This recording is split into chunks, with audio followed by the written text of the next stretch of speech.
नाही, आम्ही गेल्या अनेक दिवसांपासून हे सांगतोय, घरांचे दर कमी करा. जी काय 26,000 घरांची लॉटरी काढलेली आहे सिडकोने. स्वतः सिडकोला हे कळायला हवं. 1.5 लाख अर्ज आले ज्यावेळी आपण किमती जाहीर केल्या नव्हत्या. किमती जाहीर केल्या गेल्या ह्या 1.5 लाखांमधले फक्त 22,000 लोक राहतात आणि 22,000 लोकांमधले सुद्धा 8,000 लोक ज्यांनी चॉईस दिला नाही त्यांना तुम्ही घरं दिलीत. म्हणजे थोडक्यात फक्त 16,000 लोकांनी प्रतिसाद दिलाय. आज त्या 16,000 लोकांची सुद्धा इच्छा आहे की या घरांचे दर किमान 20 ते 25%. सन्माननीय अध्यक्ष त्या तत्कालीन सिडकोचे संजय शिरसाट यांनी त्यावेळी घोषणा केली होती की हे दर किमान 20 ते 25% कमी होतील. मात्र त्यांची उचलबांगडी झाल्यानंतर आता सिडकोने हात वर केलेत आणि राज्य सरकारने हात वर केलेत.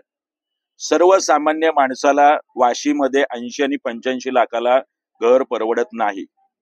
जर आपण उत्पन्न मर्यादा सांगताय आणि 50 लाखापासून ते 74 लाखापर्यंत घर आहेत, याचा अर्थ सिडकोची भूमिका कोण ठरवत आहे याचा निषेध करायला हे आजचं प्रतिकात्मक मानवी साखळी आंदोलन आहे. आज आम्ही सिडकोला साखळी बांधलेली आहे, त्याच्या फोटोला साखळी बांधलेली आहे. कृपया सिडको एमडी आणि राज्य सरकारने हे आंदोलन उग्र होऊ नये याची काळजी आता स्वतः घेतली पाहिजे.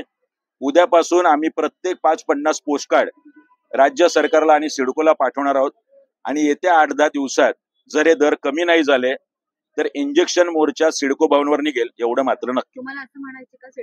100% नुसतं फसवणूकच नाही, हे प्रत्येक वेळी गृहीत धरणं सिडको सोडतधारकांना आणि सर्वसामान्य माणसाचे पैसे वाया घालवणं. 700 कोटी रुपये हे करून आपण कंपन्यांना हे मार्केटिंग आणि सेलचं देत आहे.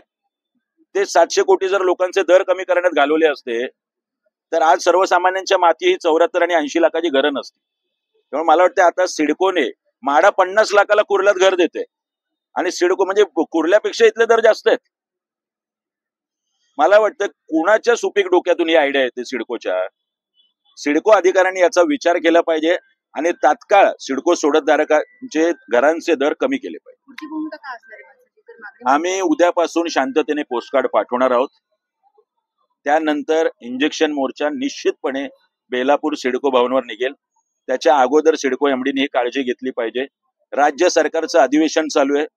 दुर्दैव विधिमंडळामध्ये एकही विधिमंडळ सदस्य या गोष्टीबद्दल बोलत नाही, याचं नवल आहे. राज ठाकरे यांच्याकडे तुम्ही मागच्या वेळी मी आता 2 दिवसांपूर्वी साहेबांकडे गेलो तर हा विषय सांगितलाय. मागच्या वेळी सुद्धा बामणडोंगरीच्या 8,000 सिडको सोडतधारकांसाठी सन्माननीय राजसाहेबांनी पुढाकार घेऊन मुख्यमंत्र्यांची भेट घेतली होती आणि त्यानंतर घरामागे 6 ते 7 लाख रुपये कमी झाले होते. असे 500 ते 600 कोटी मागच्या वेळी सुद्धा आम्ही सिडको सोडतधारकांचे कमी केले होते. यावेळी सुद्धा गरज पडली तर सन्माननीय राजसाहेब ठाकरे नक्की यात लक्ष घालतील.